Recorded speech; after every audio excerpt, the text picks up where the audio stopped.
พี่น้องเดี๋ยวมาฟังคลิปเสียงนี้น้ำกันซะก่อนเนาะพี่น้องเรื่องเล่าแล้วพี่น้องจังสิเข้าใจถ้าบ่กองเว้าไปเนาะผมก็บ่อยากมีปัญหาคือกันแต่ว่าอย่าใส่คำว่าเอาตำรวจมาขู่ผมตำรวจผมบ่ได้ย่านหรอกกูบ่ได้อยากคู่ให้ดอกแต่ว่ามันอย่าขู่กูบ่ได้ย่านกูบอกไว้ก่อนพี่น้องก็คงได้ยินน้ำกันเนาะพี่น้องเนาะนี่คือเป็นเรื่องเล่าที่อันเป็นข่าวดังแห้งอีหลีเนาะพี่น้องเนาะทั้งฟังไทยฟังลาวนี่ให้ความสนใจเกือบซ้ำกับน้ำท่วมเลยได้เนาะพี่น้องเพราะว่าเรื่องเล่าเรื่องนี้มีหนุ่มลาวนะพี่น้องพากันมาถึงกรุงเทพกรุงไทยพี่น้องลงมาบกสอยู่อุบลพี่น้องข้ามเมื่อลาวพุ่นแหละพี่น้องลงมาแล้วพี่น้องสรุปเรื่องกันสั้นๆเลยเนาะพี่น้องเนาะลงมาแล้วแล้วก็มันมีรถนะพี่น้องเพราะว่ากล้องก็เที่ยวไปเที่ยวมาแหละอุบลแต่ก่อนนะพี่น้องเพราะว่าเขาเป็นทางบ้านเกิดเจ้าของเนาะเที่ยวไปเที่ยวมาแหละอุบลพี่น้องแต่ว่าบ่เคยพ้อดอกเนาะบ่ได้ค่อยขี่รถอันนี้แบบนี้ปานใดนะพี่น้องแต่ว่าขี่ก็มีแต่รถสายตรงเลยขี่เนาะพี่น้องเนาะบ่ได้จ้างรถแบบนี้เมื่อจักเทื่อพี่น้องนอกจาก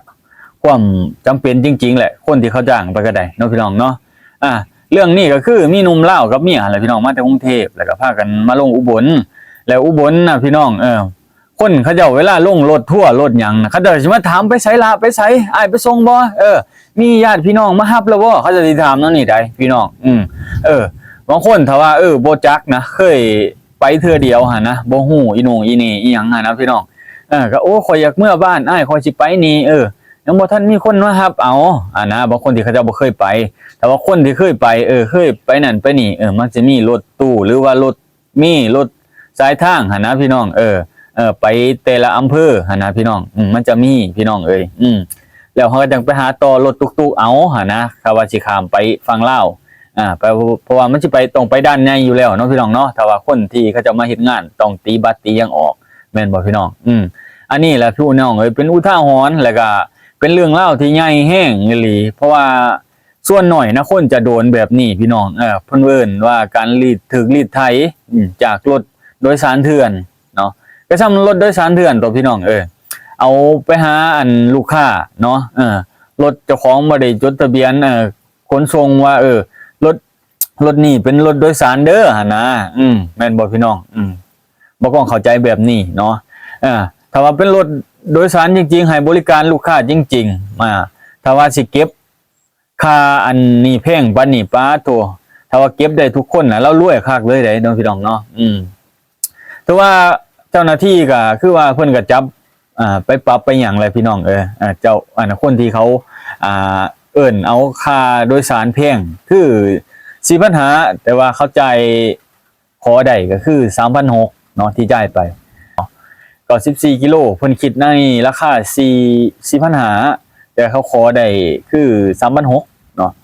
โอ้ยเนาะพี่น้องเนาะถ้าว่าเบ้ากล้องเนาะก็คงจะเป็น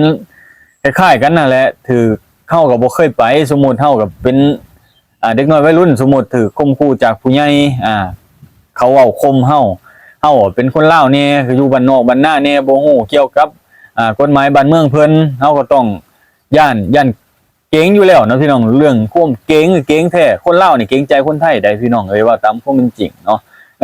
ถ้าว่าคนผู้ใหญ่ที่ให้ความเชื่อถือแห่งเก่งคักได้พี่น้องที่เพิ่นสนับสนุนเพิ่นส่วนมากคนไทยเพิ่นจะช่วยคนลาวคือหลายๆคนเฮาจะเข้าใจนะคนลาวที่ไปเฮ็ดงานอยู่ฝั่งไทยนะจะเข้าใจดีกับเรื่องลาวเรื่องนี้นะว่าคนลาวเฮาน่ะเก่งคนไทยเนาะพี่น้องเนาะคนลาวที่เฮาไปเฮ็ดงานเก่งคนไทยแน่นอนเนาะพี่น้องเนาะเพราะว่าเฮาก็ไปรับจ้างเพิ่นเนาะพี่น้องเนาะไปรับจ้างอยู่ไทยเนาะก็มีเจ้านายเป็นไทยเฮาก็คือมีความเกรงใจตั้งแต่พุ่นมานะพี่น้องก็คือมันเข้าในสายเลือดเลยแหละเนาะคือความคิดของเฮาคิดแบบนั้นอยู่แล้วเนาะพี่น้องหลายๆคนแหละคนลาวคิดแบบนี้บ่กล้องก็คิดแบบเดียวกันเลยเพราะว่าโอกาสก็คือได้มาจากพ่อแม่พี่น้องคนไทยแต่ว่าเฮาก็ระมัดระวังคนที่สวยโอกาสก็คือแบบนี้นะพี่น้องก็คือแบบนี้เนาะเพราะว่าหลายคนเขาบ่ฮู้เนาะแต่ว่าบ่กล้องหันยังบ่เคยโดนเนาะถ้าว่าเคยได้ยินมาก็คือคนที่บ่มีบัตรมีเบอร์คนที่เขาพาลบพาหลีกด่านตำรวจนะคือเขาห้องเอาน่ะ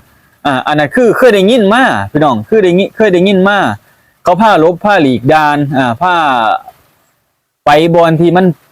ไกลห่างตำรวจ นะอันนี้เคยได้ยินมาพี่น้องแต่ว่าเรื่องเล่าวที่เจ้าของนี่มีบัตรแท้ๆมีบัตรมีเบิกเดินทางอยู่แล้วเนาะมีบัตรเดินทางอยู่แล้วเนาะพี่น้องเนาะแต่ว่าถือเขาเก็บเงินแพงขนาดนี้นะยังบ่เคยได้ยินนะพี่น้องเนาะแต่จนได้เป็นข่าวโด่งดังเนาะก็คือเจ้าของที่เขาเก็บพี่น้องเจ้าของรถนะค่ารถโดยสารเถื่อนนะก็ได้ถึงเจ้าหน้าที่ทางอุบลเพิ่นจับไปปรับไปไหมพี่น้องก็คือเพิ่นจับไปไหมก็คือปัญหาได้ยินว่าประมาณนี้ที่เขาออกมาเผยแพร่นะตามสื่อโซเชียล Facebook ก็ได้เนาะพี่น้องเนาะก็ประมาณนี้บ่กองเห็นก็ได้อันนั้นคือปรับหน่อยแห้งเลยพี่น้องอันว่าตามความเป็นจริงก็เนาะพี่น้องเนาะก็ปรับหน่อยแห้งเพราะว่ายังได้กำไรอยู่เด้เก็บนะเขา 1,600 อยู่เด้เนาะพี่น้องเนาะแต่บ่ฮู้ว่าเพิ่นสิส่งบ่ถ้าว่าเป็นข่าวเรื่องราวแบบนี้มันใหญ่เกินนะสร้างความเสื่อมเสียให้คนอุบลหลายเด้อพี่น้อง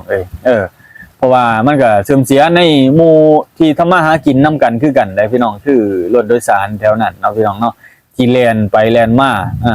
ก็คงจะมีน้อยลงแหละบัดนี้เนาะพี่น้องนะถ้าว่าเป็นข่าวเรื่องราวแบบนี้คนเขาฮู้จักเพราะว่าเราเว้าก็เว้าท้าทายโพดเนาะตอนแรกก็คือเว้าท้าทายตำรวจอย่าเอาตำรวจมาขู่อย่าเอาตำรวจมาขู่คอยก็ได้นะเว้าเพราะๆแน่เนาะพี่น้องเนาะนี่แหละพี่น้องเว้าในนี้มามันก็ตำตึกเลยได้คนลาวเฮานะเว้าในนี้มามันก็ตำตึกเพราะเฮาไปอาศัยบ้านเพิ่นอยู่ไปอาศัยบ้านเพิ่นทำมาหากินนะมันตำใจเฮาดำตึกเลยพี่น้องเนาะเฮาสิเถียงบ่ออกเฮาสิเว้าบ่ออกเลยเนาะแม่นบ่พี่น้องแต่ว่าเรื่องความคิดพ่อแม่พี่น้องทางฝั่งไทยเพิ่นโอ้ยตาสิตนเด้เพิ่นก็สิว่าเด้อพี่น้องตั้งพ่อแม่ที่เพิ่นติดตามรับชมเรื่องราวก็ได้เพราะว่าคนลาวเฮานะพี่น้องเฮายอมเสียเปรียบย้อนว่าเฮาอยู่แบบว่าเฮาบ่ฮู้จักกฎเกณฑ์บ้านเมืองเพิ่นหั่นนะหรือว่าเพิ่นห้องเพิ่นเอาก็เฮาก็ต้องยอมจ่ายบางทีมันมีเหตุการณ์บังคับก็ได้ในช่วงขนาดนั้นนะพี่น้องเฮาจำเป็นต้องได้เสียไปหั่นนะพี่น้องบ่กล้องก็คือเคยได้ยินแหละเรื่องราวแบบนี้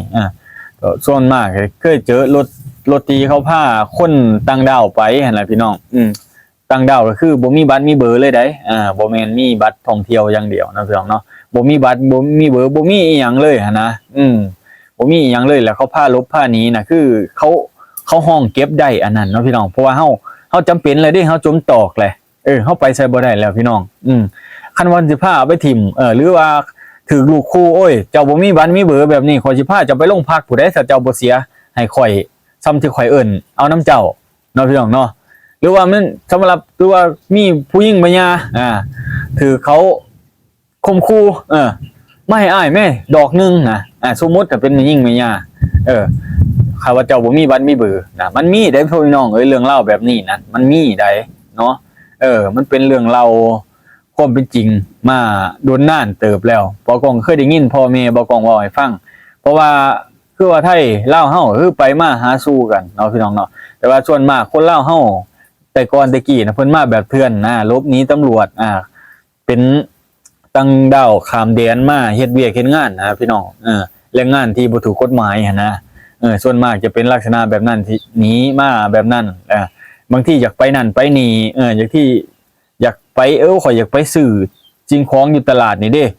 สมมุติแท็กซี่หัวหมอนี่เนาะเขาเจ้าก็ถามแบบถามแบบว่านั่นเถื่อแบบถามข้าวหั่นแหละแต่ว่ามันก็สิมีบางคนเท่านั้นแหละที่แบบขี้ซอแน่จักหน่อยสมมุติเขาว่าเฮาว่าส่งคือคนลาวแน่หั่นนะซื้อคือคนลาวแน่เขาเลยถามอยู่บ้านใดเนาะมาแต่ทางใดเนาะสิพากันไปไสเด้มีบัตรมีเบอร์อยู่บ่แหละพวกเจ้าเขาจะสิถามนั่นนี่ได้เพราะว่าปกครองก็เคยเจอมานะเคยเจอมาแบบนี้นะพี่น้องนะเอาก็ตามตึกแล้วสมมุติบ่มีบอกว่ามีเอามาข่อยเบิ่งดูว่าสิว่านะจังเทื่อเฮาก็สิไปเสียหูให้เขาหั่นนะเสียหูให้เขาในขนาดนั้นเนาะพี่น้องเนาะทั้งที่มันเขาเจ้าบ่ได้มีสิทธิ์ดอกเบิ่งบัตรเบิ่งเบอร์เฮานะเนาะพี่น้องเนาะนอกจากเจ้าหน้าที่ที่เขามาตรวจเฮาจริงๆเนาะพี่น้องเนาะถ้าว่าเฮาบอกว่ามีเฮารับประกันว่าเฮามีอยู่แล้วถ้าว่ารถเพิ่นพาไปเจอด่านเจอหยังถ้าว่าเพิ่นขอตรวจก็ให้เพิ่นเบิ่งอันนี้คือความมั่นใจของเฮาคือความสุจริตของเฮาเนาะพี่น้องเนาะถ้าว่าสิไปสิมามีแต่คนถ้าว่าคนต่างดาวอยากไปอยากมาแบบนั้นถ้าว่าเขาห้องเขาถามแบบนี้คือโดนเลยพี่น้องคือตำตึกเลยเขาห้องเ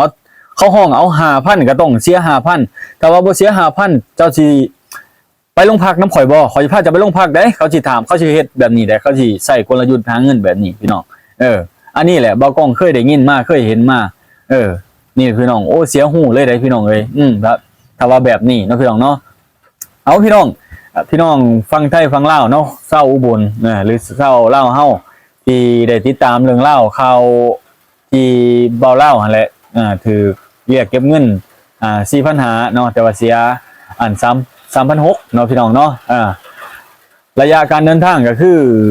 94กิโลเนาะพี่น้องเนาะจากอุบลไปหามุกดาหารนะนี่แหละพี่น้องเอ้ยถ้าว่าหาสุจริตนะกินซำใดกินหน่อยแต่ว่าได้กินนานพี่น้องเอ้ยแล้วคนก็ฮักก็แพงคนก็ใช้บริการพี่น้องเอ้ยเอาพี่น้องกับประมาณนี้เด้อก็ฝากพ่อแม่สุภาพคนที่ตามรับชมบ่าวกล้องนะพี่น้องเอ้ยอันนี้เรื่องเล่าเรื่องนี้ก็มีผู้ใหญ่ใจดีเพิ่นส่งมาให้เบิ่งพี่น้องให้ฟังบ่าวกล้องก็เลยเอามาเว้าสู่พี่น้องเพิ่นฟังเทื่อคนลาวเพิ่นอยู่ในประเทศไทยเพิ่นได้อ่านเกมออกเนาะพี่น้องเนาะเพิ่นได้รับรู้นำกันขอบคุณครับสวัสดีครับ